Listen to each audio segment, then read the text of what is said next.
before, I'm Sharon Hawa. I'm the Senior Manager of Emergency Preparedness and Response at Best Friends. I think I know most of the people on. A lot of the names are familiar to me. We probably have crossed paths at some of our trainings, or we've seen your names in our email inboxes. And for those of you who are, and I can't see everyone's name right now, but for those of you who are new to our conversations, welcome. Thank you for joining us. We are, in the midst of building out this emergency response program. So we are excited that you're joining us, and we're happy to share some information with you, as things progress. Obviously, this has been kind of a unique year. So we have been adjusting our cadence to match what the needs are on the ground. And certainly this year has been there's been no shortages of disasters. So we're going to cover that as well. Let me see if I can actually advance the slide. So just as a reminder for folks who just joined, we are recording this because there are going to be some folks who aren't able to join us today. But tomorrow or in the next few days, you will receive an email with the recording as well as the slides and any additional information that we share with you on the call today. We ask that if you can, please remain muted. We are trying to do this with minimal interruptions because, as I mentioned, we do have a full hour of information that we want to share with you. So, if you do have a question, you can either use, for those of you who've been familiar with Teams, there's a little hand icon that you can raise your hand. And we'll definitely have some time for questions after, or you can use the chat feature for Q&A. What we're cover today is really about programmatic changes, some of the changes to the staff and where the program lies within the Best Friends structure. We're also going to talk about some changes to our deployment strategy. For those of you who've been with us from the beginning, as you know, we've kind of been trying to figure out a way to make this work because we're trying to fill a need to help support our life-saving goals. And really try and figure out a way to be able to help support all of the reoccurring disasters that happen year over year, and what makes the best sense. We'll cover what we've done so far in the 2020 disaster season, as well as hear from some of the folks who deployed to the wildfires in California.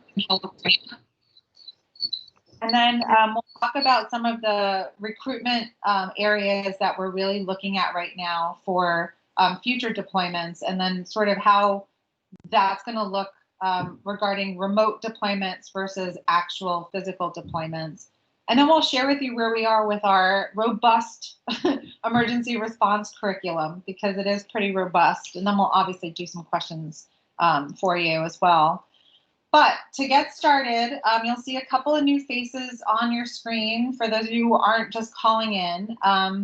Again, I'm Sharon Hawa. I'm the Senior Manager of Emergency Preparedness and Response, and I've been with Best Friends for, going on a year and 10 months. So it's going by pretty quickly. These disasters have definitely been keeping us active. But the emergency response program falls under the operational component of Best Friends. And that is headed up by Scott Giacopo, who is part of he has the National Municipal Shelter Support Program. And Scott, I have to look at the screen in order to say that long program name, the National Municipal Shelter Support Program. And Scott can tell you a little bit more about what the program is in general, but we literally are responsible for going into shelters and doing shelter assessments and municipal shelters and across the nation, and figuring out ways that we can help better their live outcomes and reduce their bad outcomes. So that is a larger team headed up by Scott, and then there's Nick Walton, who is our manager of field services. Nick, give a wave. And then there's Tammy Jo Hallman, who's our municipal and shelter support specialist with the cool Star Trek background. And then Anna Rains is also part of our team. She can't join us right now because she is on maternity leave, but she will be joining us on our next call, no doubt. And she's our shelter outreach specialist.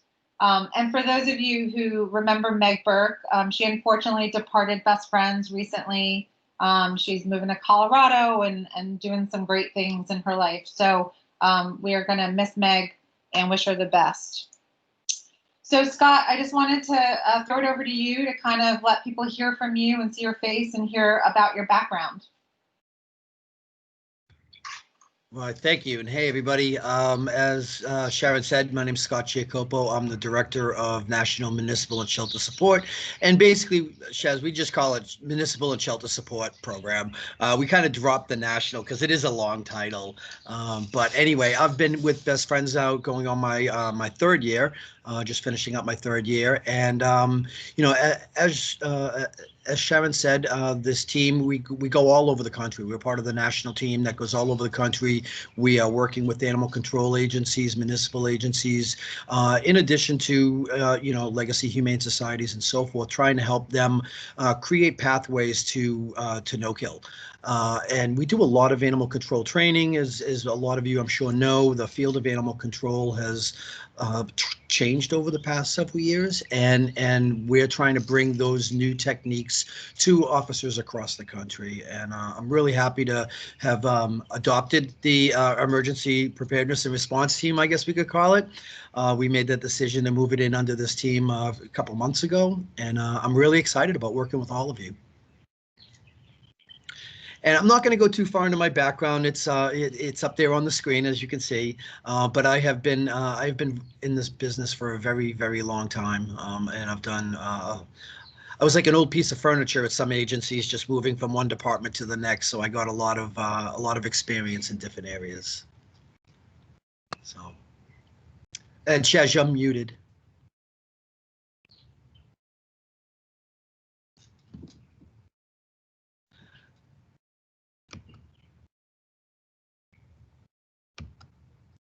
Shaz, yeah, I think.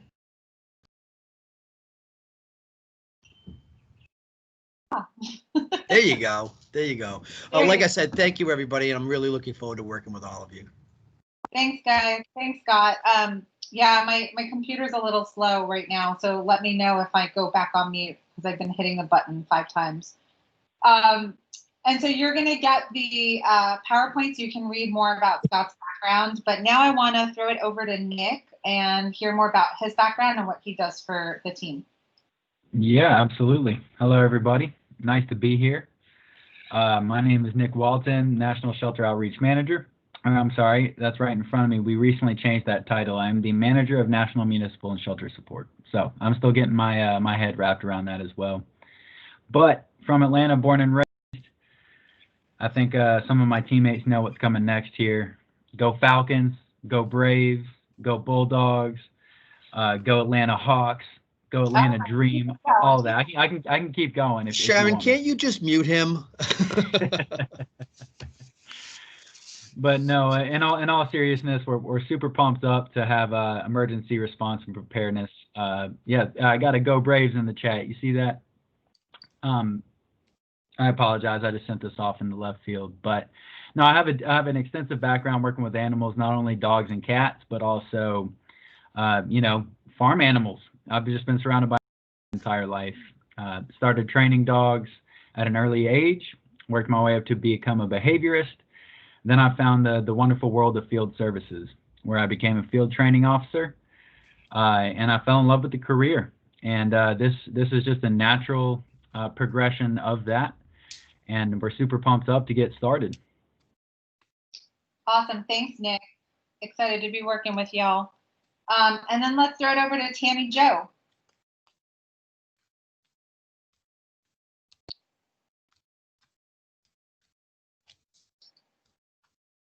Tammy Jo, are you with us? With your cool. I was muted. I was just chatting away. Hey, Tammy Jo Hallman. I'm the newest member of the team.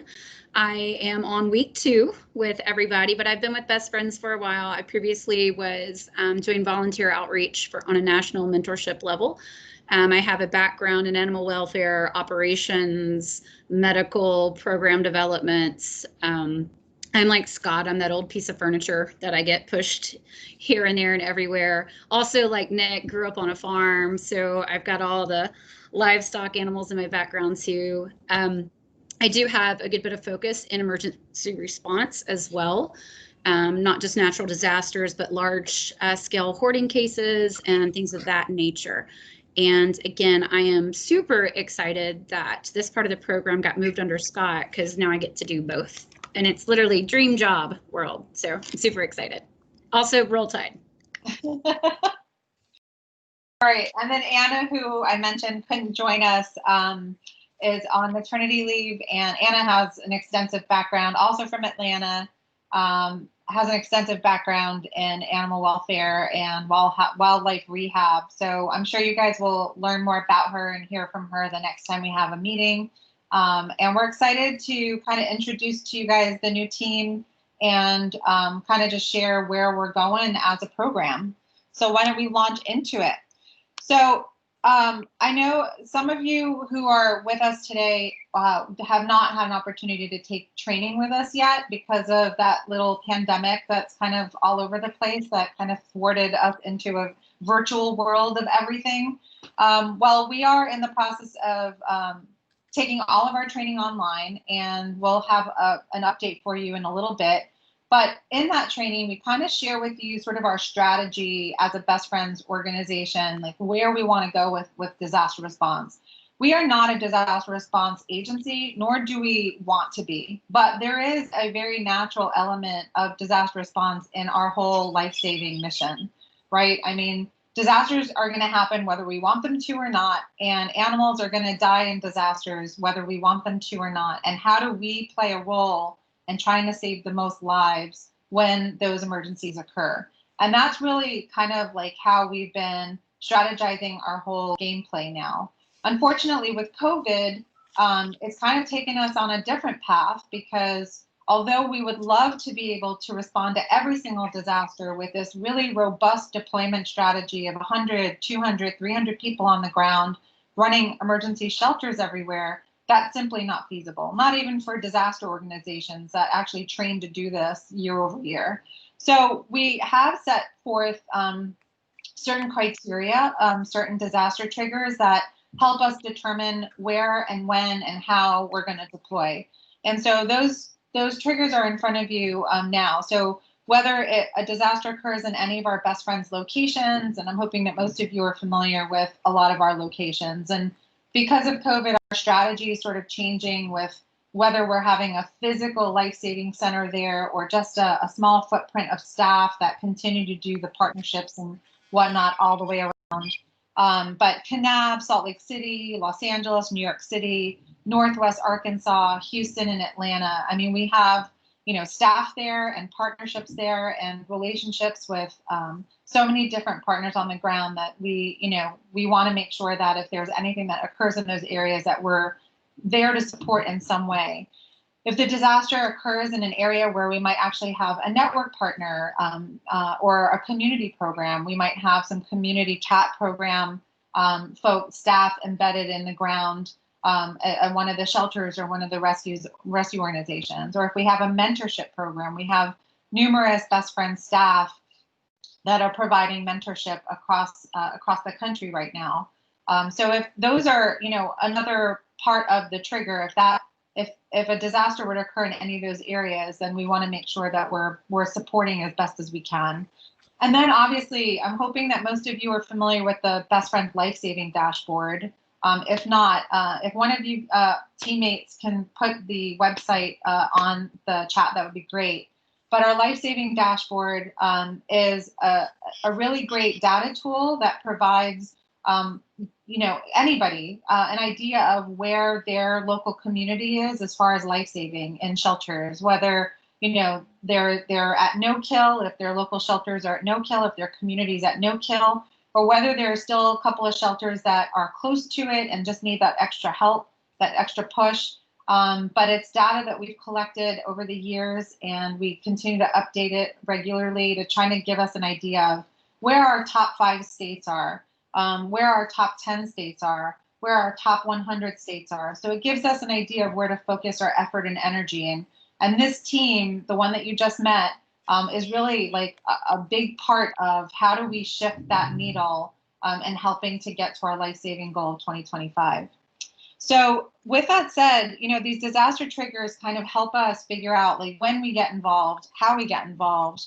But the truth is that disasters begin and end at the local level, right? They always have, they always will. When everybody packs up and goes home, if it's a federal response where you have all these different partners on the ground, that's still going to be part of the recovery of that local community. They're still going to have to figure out how to mitigate for the next disaster. So really keeping that local mindset, as part of our strategy, we really, instead of having to go big all the time with, 300 people to start an emergency shelter, how do we plug in at the local level and in a more strategic way and build those local partnerships so that we can help them build their local capacity? So that if the disasters, we've been seeing it year over year. We know we can almost predict where the hurricanes are going to hit, where the wildfires are going to happen, because it happens year after year, and it's happening with more intensity. So how do we provide the support to help those local communities respond faster and better and more efficiently and for longer, and provide that sort of endurance, be part of that endurance game? Well, partnerships are a big piece of that. And what we have really thought about is how do we plug in all of the volunteers that we have trained and ready to go and who are eager to help into those areas. Well, we're working on building these partnerships with different counties, different municipalities, different network partners, and different disaster organizations to see how we can help out. So maybe best with all of their staff and all of their crew, but maybe what we are looking at doing is putting teams together that are ready to deploy and plug into, let's say, Butte County in California. So it's like a team of 10 that can go and help support an emergency shelter over there. So it's not necessarily a best friend shelter that they're running, but they're a best friends team going to support a local shelter. And those volunteers are coming from the local area or the region. And if needed, we can get people from further away to help support any gaps in staffing. And we're really excited because there are so many opportunities, and this year has kind of shown us, because we had to take a different approach due to COVID, not wanting to send people out on, to risk exposure, looking at ways that we can better support those communities and really looking at what we have and how we can plug in. A lot of the partnerships that we've developed have been a result of, us being able to kind of stand back and seeing, all right, well, this is happening in California, the wildfires are happening. So how do we communicate with them to see what their needs are? Their needs came forward that they needed some shelter staff. So I'm sure there are some folks on the ground that are on the call right now that received the call to deploy to California to see if you were available in California. We initially started with our LA ESOT that we trained. And then when a lot of our folks in LA were obviously concerned about fires that were popping up in their local communities, and folks weren't as available. So then we started to look within the region. And then as we started to get people in the region, then we cast the net even wider across the country to see who would be able to go. And we did have a couple people that were able to go, and we will hear from them in a little bit, at least one of them. I don't know if the other one was able to make it. And then the other piece of it is also looking at disaster organizations that are constantly on the ground, that have, like the Red Cross is an organization that is focused on human shelter. And obviously human shelters are always going to come with their companion animals. But the Red Cross has a strict policy in not allowing companion animals in human shelters because of the liabilities that are involved. But what they want to do is partner with animal welfare organizations to help run animal shelters that are co-located to their human shelters, so that people, owners can go from the human shelter to their animal shelter that's nearby. but they have a group of people that are trained to run an animal shelter that can take care of these pets. And that's going to be an important element of what we do and how we do things moving forward. So we're excited about that opportunity and that partnership. And all of these different partnerships are going to look different. I mean, another conversation that we're having is with Harris County, which is in Houston, and the city of Houston as well, and determining how, what type of response mechanism we can help support them with. And our training is actually going to be made available to them and their volunteers. And our volunteers, meaning you guys, will be able to plug in with their volunteers to help run any potential shelters, animal shelters that are on the ground. So there are opportunities for us to plug in a different way, especially as best friends. Again, there's no way that we can keep our eye on the prize and get to our 2025 goal and manage all of these different disasters if we were the agency to respond every single time. So we want to be able to have a cadre of trained personnel that can help support their local communities, their states, and their regions in every way possible. So that's kind of what we're looking at. And then obviously, there are going to be opportunities for us to look at these case-by-case incidents that are large scale, that will require a best friends footprint on the ground, like we did for Hurricane Harvey, where it was an all hands on deck approach. And that's, something that will potentially happen in the future as we start to see these disasters getting more gnarly year over year. I'm hoping that it won't be anytime soon, because that will be ugly. But, if it happens, best friends will be there. And, we're going to make sure that we have you guys there alongside us. So, when we're looking at what a partner deployment is versus what a best friends deployment is, for those of you who've attended our trainings, you remember we were kind of sharing numbers with you, like this robust team, emergency shelter operations team would require like a shelter leadership of 2 people, staff support, animal care, and then a lot of logistics and shelter support folks. And that could easily be 32 people per shift. So if we're doing 2 shifts a day, obviously those numbers start to grow. And if you're going on a 14-day deployment, then you're going to need multiple teams that are there to rotate in and out. But if we're doing partner deployments, the footprint's a lot smaller, but there are opportunities for us to engage. So there's going to be a lot more opportunities for us to plug in and have a rotation of teams that are from that local community or from that state, or even regionally or nationally, to be able to go and help support disasters on a rotational basis. And really, that footprint is going to be much smaller. And even a team of 11 could split up and do 2 different shelters if the need arises and everyone on the team is cross-trained. So we are looking for different ways to make sure that we've got opportunities for us to deploy, but doing it in a way that isn't a heavy lift for us as an organization, and also sustainable for the level and volume of disasters that continue to happen. And also, more importantly, I think that results in a local capacity building effort, which is what you guys would be. Okay, so kind of Hey, Sharon? Yeah. Shaz, before you move on, Jim Grant asked a question in the chat. I just want to have your comment on. Do we coordinate with each state office of emergency services? Great question, Jim. Thanks for asking. We do have an opportunity to engage with emergency services. That is part of the strategy, especially in our top 5 states. We do have relationships with emergency services in our top 5 states. But the local community in a lot of these states, it's the local county emergency management that we need to build relationships with. So like Butte County, California was the county that had the Paradise Fire in 2019, if you guys remember that large scale fire. Now we're in the process of talking with them because we were able to help support some of their needs on the ground this time round. And we would like to actually explore relationships with them. And that is through their emergency services.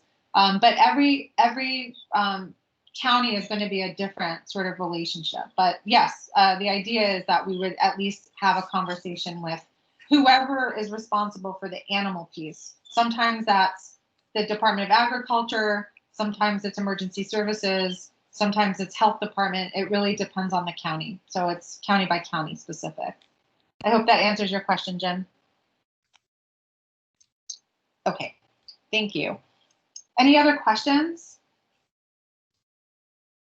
All right, so remember when we talked about that, that hurricane season outlook where they were saying that there were going to be 13 to 19 named storms?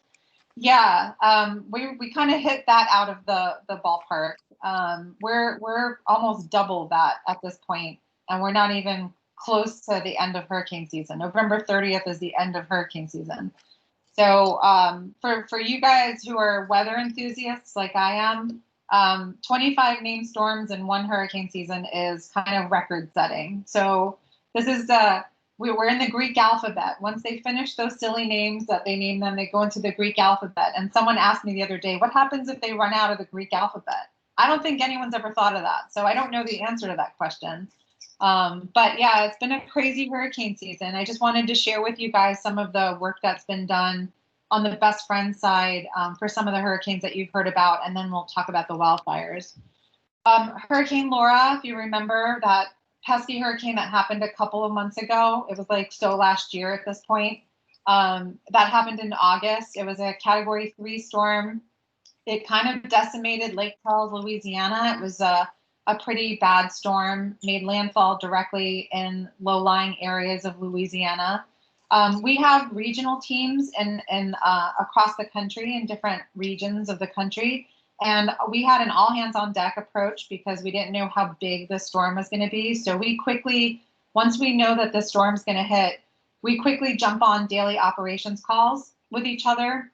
And then we start to reach out to the partners that are on the ground to see, and partners, when I mean partners, I don't mean necessarily just our network partners, but anyone that we have communicated with, any shelter, any rescue that we know might need help in the storm's path. We will reach out to them and say, what are your needs right now? Do you have, a mechanism to get your animals out ahead of the storm? And if they say no, but we want to, and we have, 18 dogs and 20 cats, then we will work on trying to identify some transport resources to get those animals out ahead of the storm.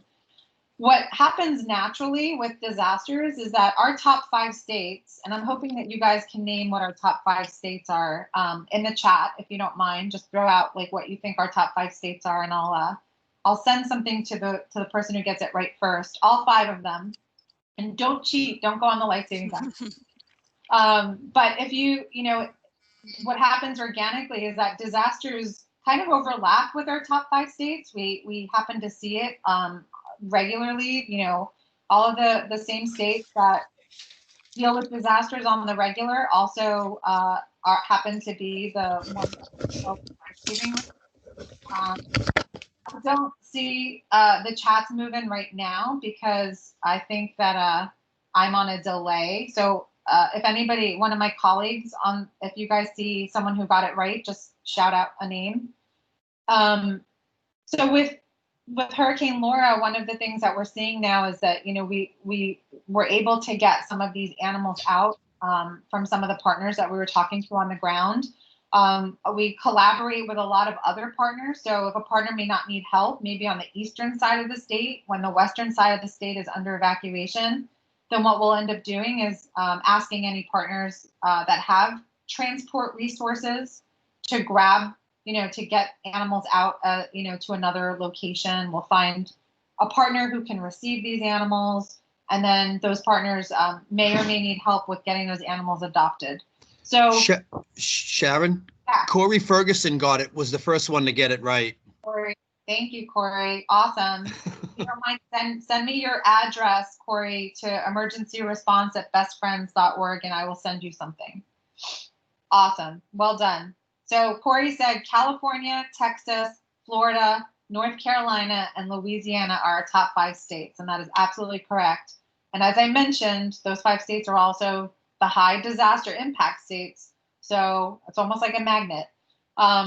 So going back to Hurricane Laura, our collaboration and the impact that we were able to have with the collaborative effort with our partners is that we were able to move 130 dogs and 89 cats out to surrounding areas, to surrounding receiving partners in Louisiana and Alabama and Georgia and Texas and Florida. And then we were able to provide some grant money as well to some of the impacted partners in Louisiana. And then a couple weeks later, Hurricane Sally came along and decided, oh, I'm going to hit Texas. No, I'm going to hit Louisiana. No, I'm going to hit Mississippi. No, I'm going to hit Alabama. And it made landfall in Gulf Shores, Alabama as a Category 2 storm. And it also had an impact to Pensacola and the Panhandle of Florida. Again, we were on regional daily operations calls. A lot of, and this kind of sharing some information with you, every state has a different approach to disasters. If you go to Florida, like they're on top of it. They're moving everything out. All these groups are moving everybody out. But you go to some other states, and Alabama happens to be one of those states. And Lisa, I know you're on the call and you can attest to it. But their approach is, maybe we'll ride this out. And maybe it'll just be easier if we could ride this out. And so, unfortunately, in some cases that works out, and in some cases it may not work out because they may get impacted. And for this particular event, thankfully, a lot of our partners weren't as impacted as we initially thought. But 155 cats were transported out to our partner in Atlanta. So Atlanta Humane, kudos to them for taking 155 cats. And then we were able to provide $7,500 in grant money to an impacted partner in Alabama. And then moving on to Hurricane Delta, that happened last week. Another Northwest Louisiana impact Category 2 storm. We all jumped on calls together. A lot of transport coordination happening before the storm, so not a lot of needs after the storm. But we were able to move out 59 dogs and 46 cats through our partnerships with people. And then we were able to give a partner $10,000 in grant money because their entire outdoor kennel area was completely destroyed by the winds. So, we're constantly working, even though you guys might not hear us asking for deployments on the regular, but we are constantly working on different disasters. When you hear something on the Weather Channel or on the news, just know that we're monitoring it and we're likely trying to figure out what's the best approach and supporting our partners on the ground. And then our wildfire response. This kind of happened late in the game. Obviously, wildfire season happened way sooner than it normally does. And we were able to put a call out once we found out that there was a need for animal shelter specialists, animal care specialists. We were able to put a call out to folks, and we were able to get a couple of people out. Bill Pigley, I'm sorry if I'm butchering your name, Bill, was able to go out. He lives in St. George, Utah, and got a call out from the regional the regional call out that we sent out, and was able to drive out there. And then also Mary Ellen Gillenwater, who's from Ohio, was able to fly out when we put the call out to the national team, and was out there for almost a week. I think it was about a week.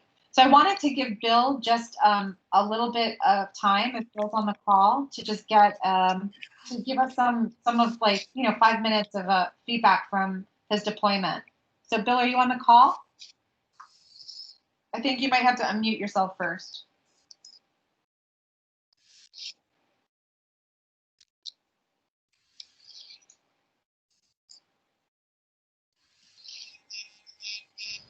I know it sometimes takes a little while to be unmuted, but Carrie, do you see Bill on the call? I don't, okay. But he may have called in, and if so, I only see the phone numbers. Okay. Well, I'm happy to kind of we did a debrief with both Mary Ellen and Bill. And Bill was able to get there. He got situational awareness. They didn't go at the same time. They overlapped by a couple of days. But Bill was assigned, because he had experience with large livestock and agricultural animals. he was actually assigned to work the large animal shelter that was at Fairgrounds, an equestrian center out in Oroville, California. And his experience was great. It was run by the local disaster group that's out there called the North Valley Animal Disaster Group. They're a very well organized group that's out there that responds to all disasters that happen in California. They have a very strict kind of structure in the training and the I guess the requirements for California volunteering is very different than, you know, in a different state. So for out-of-state volunteers, they would have to go through some additional training mechanisms before they're allowed to volunteer. So Bill was able to talk to folks there, and he was assigned to the large animal shelter. He was cleaning stalls. He was taking care of horses and cows and goats and chickens. They desperately needed people, and he found it to be incredibly rewarding, and he really enjoyed being able to be there. I think he was there for, gosh, I'm trying to remember, maybe 5 or 6 days, I want to say. They were able to cover all 3 meals. Best Friends covered lodging, and Bill got himself to and from the location. And you know, it was a really good experience for both him and Mary Ellen. Mary Ellen was able to get there a week later, and she volunteered to work at the small animal shelter. She had never been deployed before with us, nor did she have you know, an extensive animal handling experience. But her experience was pretty positive. The shelter was led by Red Rover. And then that North Valley Animal Disaster Group had a couple of their own volunteers in there helping to support the shelter. So as you could see, it's sort of a mishmash of different groups kind of coming together to get the work done. She was cleaning cages, feeding the animals, walking the animals, filling kongs, cleaning kongs, socializing the dogs and the cats. There were also bunnies in the shelter that a couple of volunteers would come in and took care of the bunnies because they had specific experience with rabbits. And then after a couple of days, Red Rover, who was the agency that was running the shelter, was kind of told that they could leave because Texas A&M was coming in to kind of take over the shelter along with the National Guard. And then it became a very different experience for Mary Ellen. She said that a lot of folks didn't have the experience in animal care, and all of the sort of emotional aspects of taking care of animals was quickly gone with all the volunteers who were told that this new group has it now. So she left actually 2 days early than she was scheduled to because they literally didn't plug her in. And that's kind of, you know, the things that I think these partnership conversations will help us to address is, you know, where, like, once this happens, and it's going to happen because there has to be sort of, you know, at the county level, they're thinking, how do we sustain the need for personnel at shelters? And, you know, I think that it was really interesting that it happened exactly at the time where she was gaining all of that experience and having a really good time. And then all of a sudden, she had the exact opposite experience where she didn't feel like she was being utilized well. She saw that, you know, people who were in the shelter were now not taking care of the animals in the same sort of way, and that they were pretty, you know, lackadaisical about their approach to like caring for animals, and then also just not giving credence to the volunteers who've been there for so long, taking care of these animals since day one, and kind of utilizing their experience. So, you know, again, disasters are going to give you the good and the bad, and it's, you know, trying to kind of figure out where you fit in and how you can make the most of it. And part of that is our relationship and building the partnerships with these different organizations so that we can give you the best experience on the ground. But I'm sorry that Bill and Mary Ellen weren't able to join us. I know Mary Ellen had a work conflict, but and then, you know, one of the things I wanted to kind of share with you, and sorry that my slides keep flipping back and forth, is that the disaster opportunities, you know, the last wildfire deployment kind of gave us an idea of what the disaster opportunities that we for you guys that may not necessarily need to a physical deployment, but you can be working remotely to help support us. One of those areas is with transport coordination. As you heard me say, during the hurricanes, we were able to do a lot of transport conversations with the different partners to identify where the transport coordination needed to happen.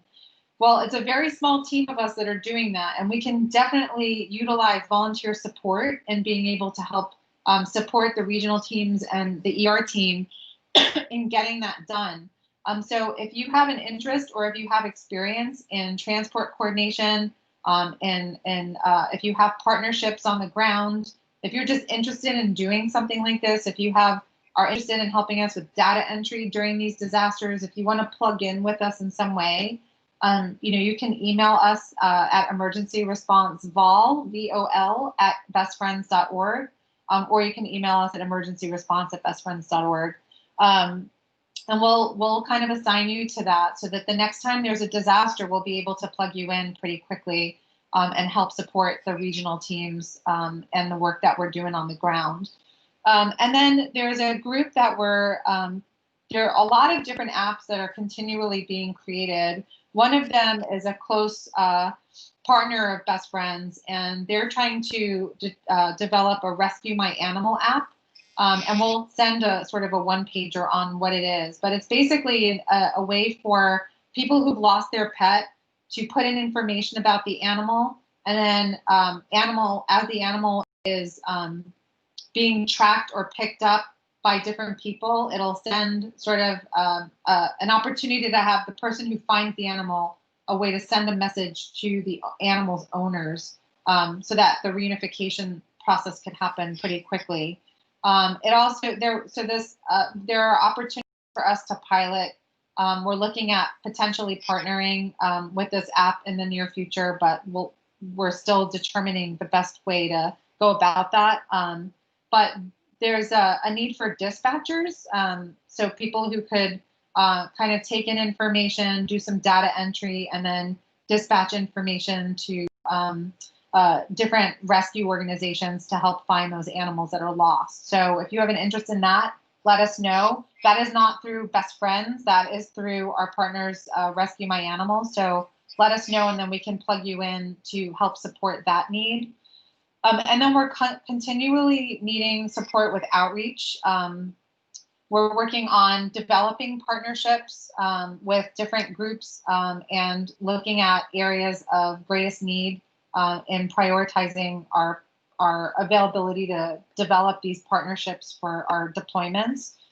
So, if you have any interest in providing some outreach support, you can help us out, data entry, and then also leadership positions. We're looking at folks who want to plug in at a leadership level so that when these teams go out, you can become, a team lead, and you're responsible for the folks that are underneath, that are working alongside you, that can, they report up to you, and then you would report to, the folks that are running the shelter. I know that we're running out of time, so I wanted to kind of just mention the action team as well, and we'll send you the resources and the website link to join the action team. If those of you who have not heard about the action team, we have a group that is all over the country, volunteers that want to help get us to our life-saving goal, help change policy on various issues like breed discrimination, tenant laws with regards to animal, I'm blocking on the words, but tenant issues with animals where landlords don't allow animals in the shelter, in an apartment or a house, or animals are discriminating against breeds, and a variety of different policy issues. So if that's something that you want to help us with, there's an opportunity for you to plug in. You don't have to wait for disasters to do it. There's plenty of opportunities to do it on what we call blue sky days. So I wanted to kind of share with you, and I'm sorry I'm rushing through this. I don't realize how much I talk. But I wanted to kind of share with you our training curriculum. As I told you, we're building out this robust training curriculum that is going to tackle a variety of different areas. Many of you have taken our ESOT training. So what we've done is taken our one-day ESOT training and deconstructed it into a variety of different courses. So some of those courses will be our foundation courses or our baseline training. And then as you get interested in the variety of different specialized teams, then we'll have specific team courses. So as you can see in front of you, some of the baseline training will be ER Module 1 is the emergency response program, and then the second module is on disaster preparedness, and then the third module is just on animal behavior. And I know we touched a little bit about on animal behavior in our ESOT training, but this one's much more robust. And then Module 4 is just on the intake process and what an intake process should look like in an emergency animal shelter.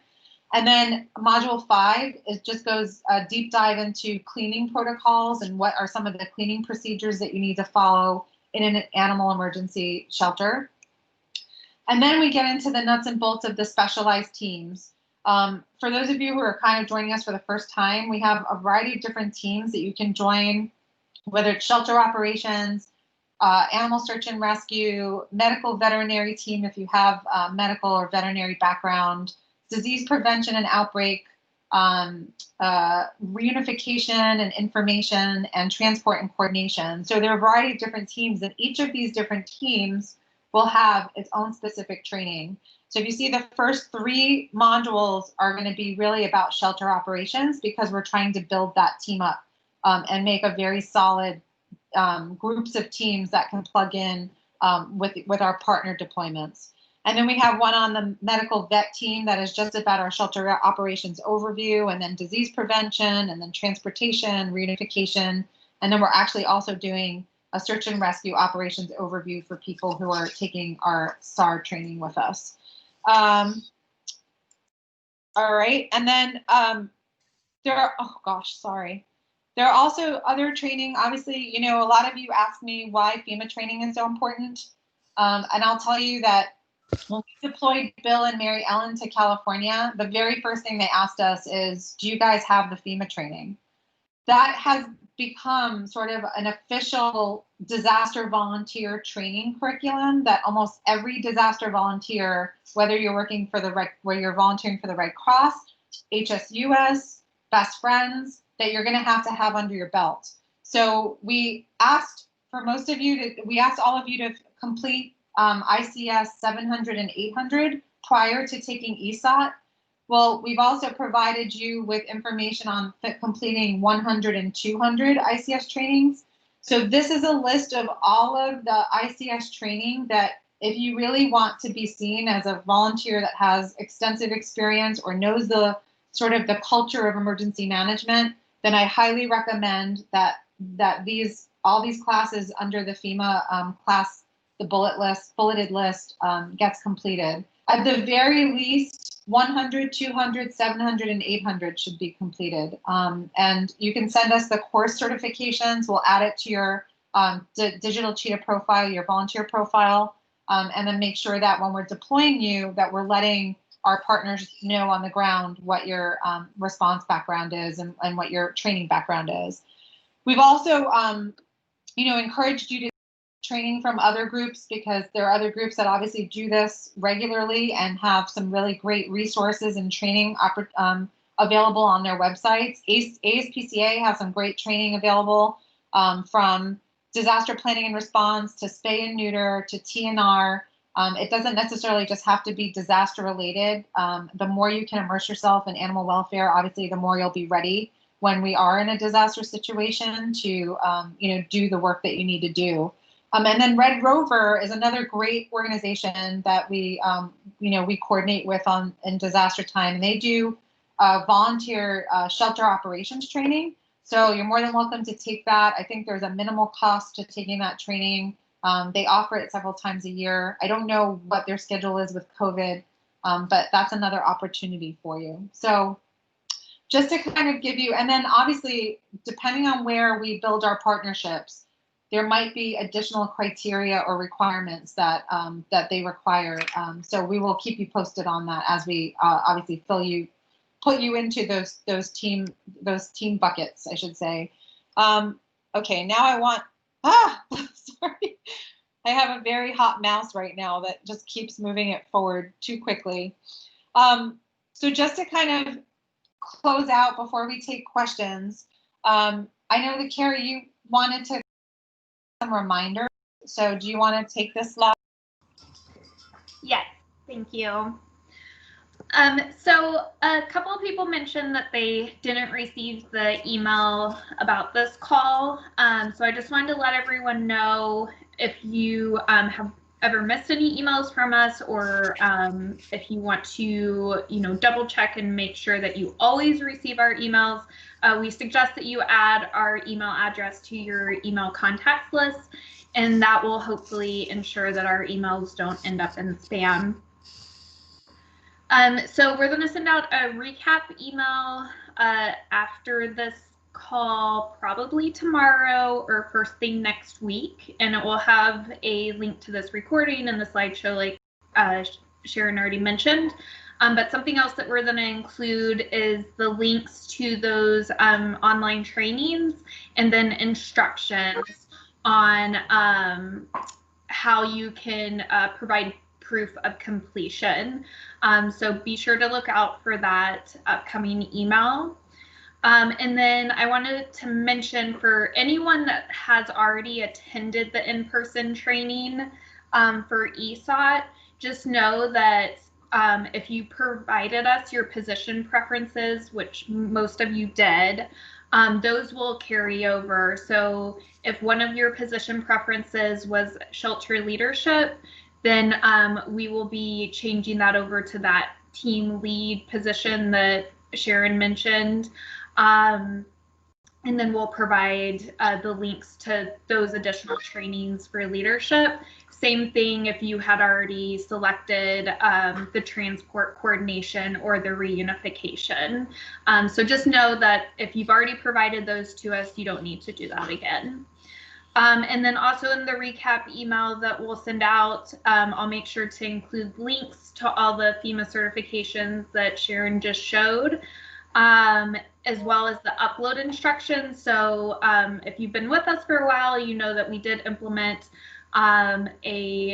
the opportunity for you all to upload your own FEMA certifications and training certifications. So I'll be sure to include those instructions, because that does save us a lot of time if you can add those to your own profile. And I just wanted Christina, who's my coworker, I just want to give her a chance to make sure I didn't miss anything. Thanks, Carrie. Yeah, no, that's everything. Thanks. Okay, thank you. Thank you. And I'm sorry, I got an email right when you were talking, so I don't know if you did the Facebook reminder. But there, we do have, for those of you who are our Facebook users, if you've completed all of the prerequisites and have already taken ESOT, then you can join us. Our team name is Best Friends Emergency Shelter Operations Team, members only, because we've been getting a lot of non-member requests. People aren't even Best Friends volunteers. So we want to make sure that is a mechanism, another mechanism for us to have conversations with you, tell you what we're up to. For those of you who haven't taken training yet and you want to join that group, as soon as you finish all of the prerequisite trainings or get a majority of them done, then we'll definitely add you to the team. Yeah, I know not all of you are Facebook users, so it's only for folks who want to be part of that. We don't over communicate on that page, so we actually probably under communicate on that page, but we're taking care of that now that I have part of a larger team, and are going to be able to, you'll probably get sick of hearing from us at this point. But I wanted to see if there are any questions. I still don't have access to the chat, so if someone can see if there are any questions, that would be great. The only thing that I do see is, Jim, you said something about some of us may be interested in becoming certified emergency managers, and you can do that through International Association of Emergency Managers. Yes, I don't have anything below that, so if my colleagues could help me with those questions. But to kind of hop on what Jim's saying, there isn't one association that is most renowned for emergency managers, and it is called the International Association of Emergency Managers, or IAEM. There is a certification. There's actually two. There's one that's AEM, Associate Emergency Manager, and then there's one that's CEM, certified emergency manager.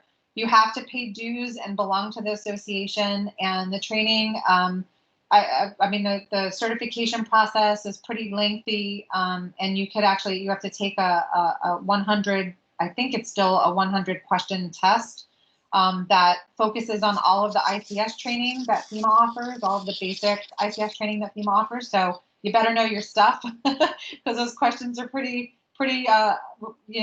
detailed. But you do get a certification, and it is a pretty well-known certification in the emergency management community. All right, are there any other questions? So the only other question was from Beth. I think we answered it, but I'll just put it out there just for everyone else too. She had asked about if she couldn't remember which trainings she had already submitted. Was that something that we could look up for her? And absolutely, yes, we can always look that up for you. I'll also include in our recap email instructions how you guys can go in your profile and look that up for yourself as well. So, and we will also, we have a lot of these resources on the volunteer online portal and a checklist for you guys to be able to kind of keep track of which trainings you've completed, like a printed checklist if you're a visual person. So I'll make sure that I mention all of that in the email and give y'all direct links so it's easy to find. Awesome, thanks, Carrie. Does anyone have any questions that they want to ask? Not put on chat? I'll give you a second to take yourself off mute.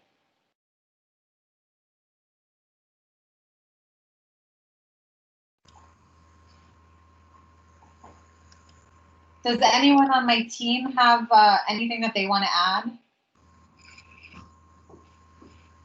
So it looks like Jim did raise his hand. Okay.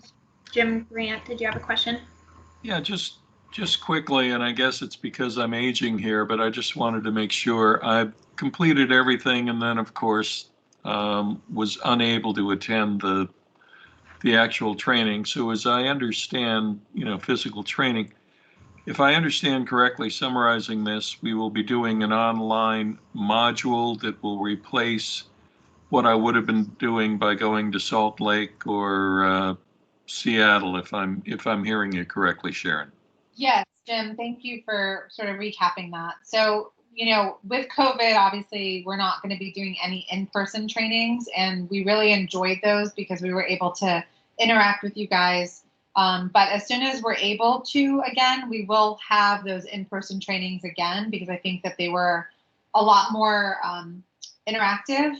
It was very difficult to get the interactive pieces into a virtual module. So the module is for right now, for people who maybe aren't going to be near, right now for anyone who wants to take the online training and get it over with. But then for folks who want to do an in-person training and may not be close by to anywhere we're scheduling them, it's just an alternative way to take that training. All of the training that you saw are going to be virtual. The only in-person classes that will resume are going to be the emergency shelter operations team classes. So anything that says ESOT in them are going to be in person once we're able to resume those in-person classes. Thank you. No problem. All right, anyone else? We don't have any other questions in chat. Okay. Well, guys, I want to thank you so much. I know we're at time. We will be having these calls more regularly just to give you updates. If you have any topics that you want us to discuss, or if you have any questions or anything that you want, please feel free to reach out to us. Again, the ER team is emergencyresponse@bestfriends.org. If you have any volunteer-specific questions about emergency response, then you can reach out to emergencyresponsevol@bestfriends.org. We are going to send, as Carrie said, this recording with the slides so that you have it, as well as some additional information. And we hope that you keep safe. We hope you have a great rest of the year. Wishing you guys happy holidays if we don't talk before then. And thanks so much, everybody. We really appreciate you guys. Stay safe. Bye. Thanks for your time.